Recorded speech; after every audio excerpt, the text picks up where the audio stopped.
Hi friends, Miss Amanda here from room 2. And as we're learning about different farm animals, we need to learn, what do we call their babies? Let's see if you guys know.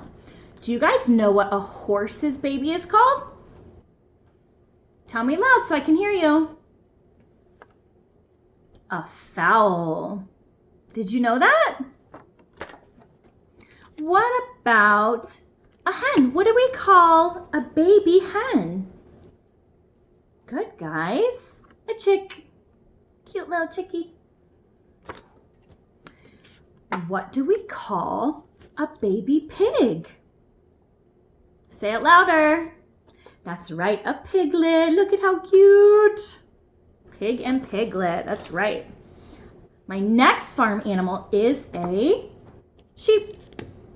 What do we call a baby sheep, guys? That's right, a lamb. A cute little lamb. My next animal is a cow. That's right. And what do we call a baby cow? Good, a calf. A calf. All right, I've got two more. What do we call a baby duck? A duckling, yes. Last one. Miss Amanda loves these. A goat, that's right. What do we call a baby goat?